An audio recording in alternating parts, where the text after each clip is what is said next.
सुनो सुरुचि, थोड़ा अब हम लोग चैप्टर पे बात कर लेते हैं, है ना। तो लास्ट क्लास ये चैप्टर स्टार्ट हुआ था क्लबिंग ऑफ इनकम। जो एक दो मुख्य बातें थी वो मैं आपको बता दूं पहले, उसके बाद हम लोग इस सम्स में जाएंगे। जो लोग लास्ट क्लास में थे वो लोग तो समझ गए होंगे चैप्टर, और प्रोविज़न भी उनको याद हो गया होगा, ऐसा मैं बोल रहा हूँ।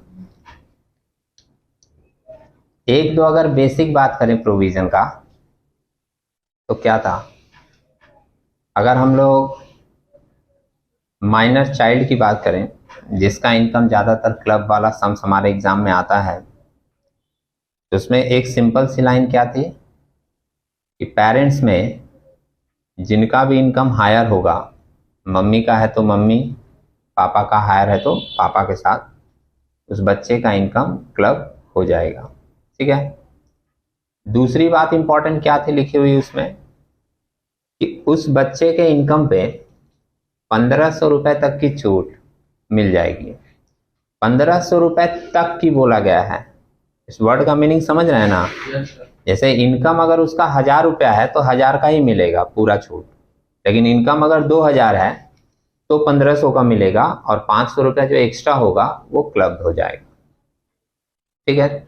और तीसरी मुख्य बात क्या थी कि अगर वो बच्चा अपने किसी स्पेशल एक्टिविटीज के कारण मैन्युअली परफॉर्मेंस करके इनकम कमा रहा है तो वो इनकम क्लब नहीं होगा।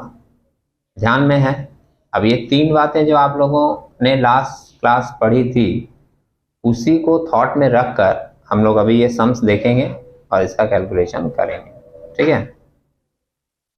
तो देखिएगा पेज नंबर मिला क्या सबको क्वेश्चंस, है ना। क्वेश्चन एक बार पढ़ रहे हैं, देख लीजिएगा। वो बलू बोले तो ज्यादा अच्छा है, कोई तो बोल रहे हैं तो बालू वाला सम्स है क्या, बलू बोलेंगे इसको। ठीक है। बलू किसी का नाम हो सकता है, बालू, सीमेंट, ये सब मटेरियल का नाम होता है, इंसान का नाम रखना ऐसा ठीक नहीं है। ओके। तो Ballu is the karta of HUF। HUF का है, कोई प्रॉब्लम नहीं। Whose member derive income as given below. कर्ता का मतलब जानते हो आप, head of the family. Bengali में भी कर्ता ही बोलते हैं, इंग्लिश में भी कर्ता ही बोलते हैं, हिंदी में भी कर्ता ही बोलते हैं, हेड ऑफ द फैमिली को, समझे नहीं। वो बंगाली में कर्ता बोलते हैं, लेकिन चीज यही रहता है। अब नीचे क्या मेंशन किया है, income from Baluj own business, 50,000 वो बिजनेस से कमा रहा है। उसकी वाइफ जो है डर्मेटोलॉजिस्ट है, वाह, और उसका टैक्सेबल सैलरी, ठीक है, उसका टैक्सेबल सैलरी 80,000 है। अब ये दोनों को पढ़ के ही आप समझ गए कि मिस्टर से ज्यादा इनकम मिसेस का है 80,000 का। अब आगे देख लेते हैं। माइनर सन है Deepak, earning interest on fix deposit with ABC limited which we are gifted to him by his grandfather. ठीक है। मतलब उसके नाम पे एक फिक्स डिपॉजिट हुआ था, जो फिक्स डिपॉजिट उसके ग्रैंडफादर ने किया था। यहाँ देखिए आपके मन में एक डाउट आ सकता है कि वो डिपॉजिट कौन किया था बच्चे के लिए, ग्रैंडफादर, है ना। लेकिन उसमें आप बिल्कुल कंफ्यूज नहीं होना, ग्रैंडफादर के इनकम के साथ क्लब नहीं होगा। अगर उसके ग्रैंडफादर ने भी उसके लिए फिक्स डिपॉजिट करवाया था तो उस पर जो इंटरेस्ट मिलेगा वो इंटरेस्ट इनकम उसके पेरेंट्स के इनकम के साथ ही क्लब होगा। समझ रहे हैं। तो पेरेंट्स के साथ ही करेंगे, और किसके साथ करेंगे समझ गए आप, किसके साथ, मदर के साथ। फिर लिखा है minor daughter Priya gave a dance performance and receive remuneration 1 lakh. Minor child है, छोटी बच्ची है, और वो डांस परफॉर्मेंस देकर इनकम अर्न किए कितना, 1 लाख। वो लड़का मुस्कुरा रहा है कि एक हम लोग हैं। सही बात है, तुम अपने बारे में इतना सोच पाए, ये बड़ी बात है। और वो एक माइनर डॉटर है, माइनर चाइल्ड, और उसने डांस परफॉर्मेंस देकर 1 लाख का इनकम अर्न किया। किसके साथ क्लब होगा? किसी के साथ किसी के साथ नहीं होगा, क्योंकि उसने अपना मैनुअल परफॉर्मेंस दिया है। इसको अलग हम लोग ले लेंगे प्रिया के नाम से। और नीचे एक लाइन लिखा है, दीपक गॉट विनिंग फ्रॉम लॉटरी। दीपक वही था ना बच्चा? हाँ, विनिंग फ्रॉम लॉटरी, वही बच्चे को लॉटरी से भी मिला है। छोटा बच्चा था, पॉकेट मनी से लॉटरी खेल लिया लगता है, 2 लाख रुपया जीता है, ये भी इनकम है। किसके साथ क्लब होगा? बोलो। मदर के साथ भी हो, मम्मी के साथ होगा। ठीक है, इसमें मैनुअल परफॉर्मेंस नहीं है। और आपसे बोला explain how the above will be taxed, आपको बताना है कि सबकी टैक्सेबिलिटी किस तरीके से होगी। ठीक है। अच्छा, दीपक जो है वो 2-2 बार इनकम कमाया है, दिखा? तो वो दोनों इनकम जब हम लोग दिखाएंगे तो उसमें हम लोग 1500 रुपए का एग्जेम्पशन भी दिखाएंगे। दिखाएंगे क्या? अलग अलग नहीं, पूरी बात हमारी सुना कीजिए फिर बोलिए। मेरा प्रश्न है कि इनकम दीपक 2 बार कमाया है, तो उसका इनकम जब हम लोग दिखाएंगे तो उसमें हम लोग 1500 का एग्जेम्पशन भी दिखाएंगे। ऐसा नहीं है, 2 बार एग्जेम्पशन नहीं मिलेगा इसको, एक ही बार मिलेगा। तो जैसे आप इंटरेस्ट इनकम दिखाए और वहां पर आप 1500 का एग्जेम्पशन दिखा दिए, तो दोबारा फिर जब लॉटरी इनकम इसका दिखाओगे तो उसमें तुम फिर से 1500 का एग्जेम्पशन नहीं दिखाओगे, क्योंकि एक बच्चे को एक ही बार मिल सकता है, ये ध्यान रखिएगा। समझ रहे हैं?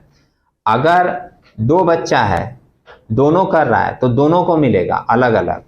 और यहाँ पर नंबर ऑफ चिल्ड्रेन का रेस्ट्रिक्शन भी नहीं है, रूल पढ़े थे हम लोग। 5 बच्चा है तो 5 को मिलेगा, कोई प्रॉब्लम नहीं है। आ जाइए, वेलकम। देखिए कहीं एडजस्ट हो पाए उधर तो बैठ जाइए, उधर ही बैठ जाइए, कहीं पीछे में जगह दे दो।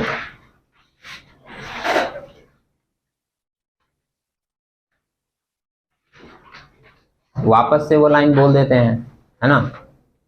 क्या लाइन था हमारा? नंबर ऑफ चिल्ड्रन रेस्ट्रिक्टेड नहीं है। अगर 5 बच्चा है तो 5 बच्चे को मिलेगा, कोई प्रॉब्लम नहीं है, 1500 करके। लेकिन एक ही बच्चे को एक बार से ज्यादा नहीं मिलेगा। तो यहाँ तो दीपक ही 2-2 बार कमाया है ना, तो हम लोग एग्जेम्पशन सिर्फ उसको एक ही बार दिखा सकते हैं। क्लियर है? अब हम लोग बनाते हैं इसको, साथ साथ बनाइए, कोई प्रॉब्लम नहीं है। ठीक है, मैटर समझ गए हो तो साथ साथ बना सकते हो। लिखो, computation of total income for the assessment year. हम लोगों का असेसमेंट ईयर कौन सा है? 23-24।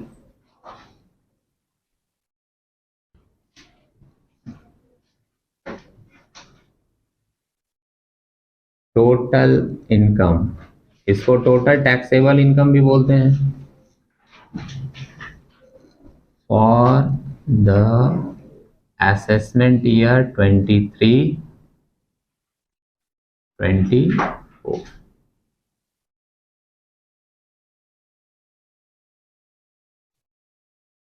कितने कॉलम बना लेंगे? सबका अलग अलग। मिस्टर बल्लू का बनाएंगे, मिसेस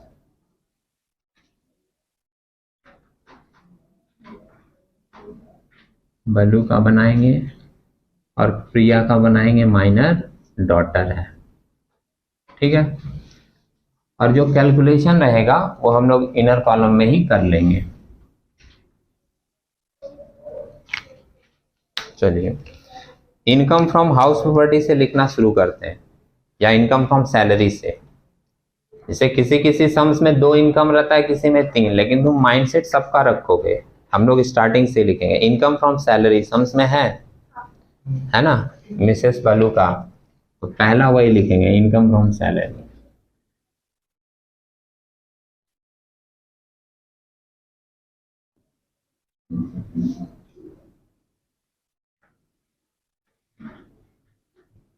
$80,000 था ना, यहां लिख दे रहे हैं 80,000। ठीक है, इसके बाद profit and gain from business and profession. Profit and gain from business and profession, and नहीं लिखना चाहिए, हाइफन दे देना ज़्यादा सही है, प्रोफेशन। चलिए किसका था? मिस्टर बलू। 50,000 था ना शायद। मिस्टर बलू में लिख देंगे 50,000। ठीक है,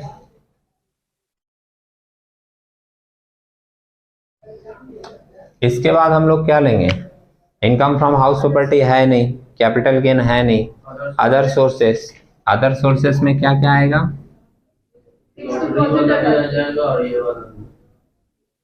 इनकम फ्रॉम अदर सोर्सेस। नहीं नहीं, डांस परफॉर्मेंस था ना, कितना रुपए का डांस परफॉर्मेंस था? हाँ ठीक है, वो भी लेना है। Income from other sources, income from other sources में पहले ले रहा है interest on fix deposit. Interest on fix deposit कितने रुपए का है? डिपॉजिट यहाँ इनर में ही लिख दे रहे हैं, 15,000 का है ना, और लेस आपको एग्जेम्पशन करना होगा। एग्जेम्पशन है हम लोगों का 1,500 रुपए का, है ना। 1,500 माइनस करके कितना बचेगा?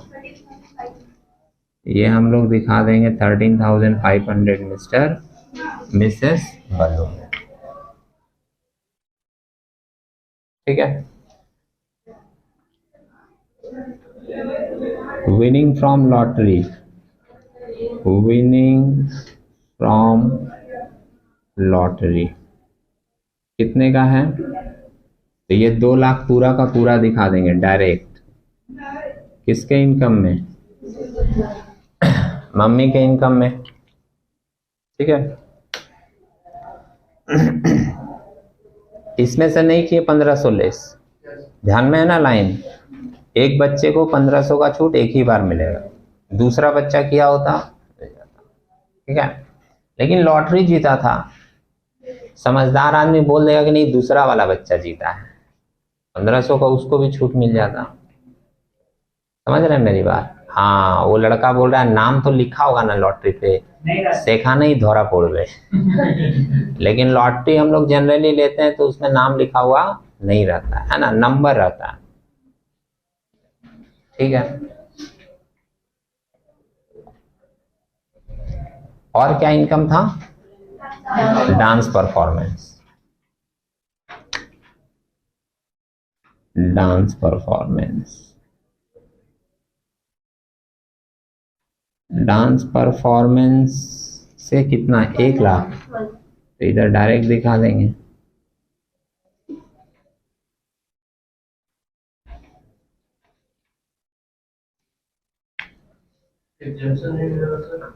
किसको? उस पे एग्जाम्पशन नहीं है, क्लबिंग इनकम के साथ है। जब इनकम क्लब होता तो मिलता। ठीक है, क्लब होता तो मिलता इसको भी अलग से 1,500 का। क्लब नहीं हो रहा है ना, तो उसका पूरा दिखाया जाएगा। ठीक है, अब हम लोग जोड़ दें इसको।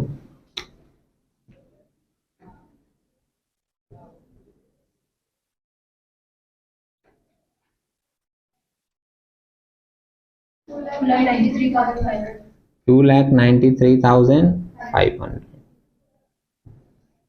इसको हम लोग बोलते हैं ग्रॉस टोटल इनकम। सुन रहे हो तुम लोग?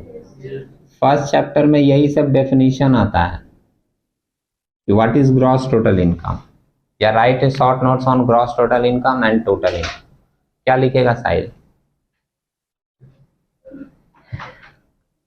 अब वो सोच रहा होगा इनसे नजर मिलाना भी महंगा पड़ गया। खैर छोड़ो, हम ही बता दे रहे हैं। ग्रॉस टोटल इनकम का सिंपल डेफिनेशन क्या है? The aggregate of all 5 heads of income after adjusting losses. पांचों इनकम जो आपके हेड के हैं उनको जोड़ दीजिए, और उसमें कोई लॉस है तो उसका सेट ऑफ कर दीजिए, तब जो आपके पास इनकम आता है वो होता है ग्रॉस टोटल इनकम। और टोटल इनकम या टोटल टैक्सेबल इनकम क्या होता है? ग्रॉस टोटल इनकम में से जब हम लोग डिडक्शन माइनस करते हैं अंडर चैप्टर रोमन 6A, और अंडर चैप्टर रोमन 6A में जो डिडक्शन है वो कहाँ से कहाँ तक है? 80C से लेकर 80U तक। वो पूरा माइनस करने के बाद जो इनकम आता है वो होता है हमारा टोटल टैक्सेबल इनकम। तो इस सम्स में तो है नहीं कुछ, फिर भी हम लोग क्या करेंगे, एक लाइन लिख के दिखा देंगे। Less deduction under chapter Roman 6A, ये टैक्स का रूल है, प्रोविजन।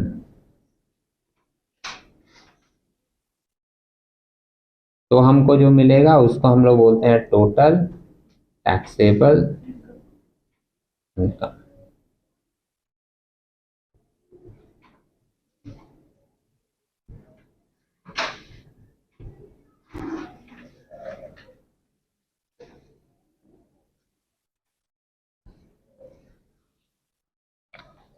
ठीक है, कंप्लीट है। एक लाइन अगर और नीचे लिखना चाहो जिससे कि तुम्हारा आंसर थोड़ा सा पूरा परफेक्ट हो जाए, तो लिख दीजिएगा एक नोट में कि जिस बच्चे का फिक्स डिपॉजिट उनके ग्रैंडफादर ने करवाया था वो इनकम ग्रैंडफादर के साथ क्लब नहीं होगा। समझ रहे हैं? Income of minor child not clubbed with the income of grandfather, वो पेरेंट्स के साथ ही क्लब होगा। ठीक है, ये नोट लिख दीजिएगा, आपका आंसर कंप्लीट हो जाएगा।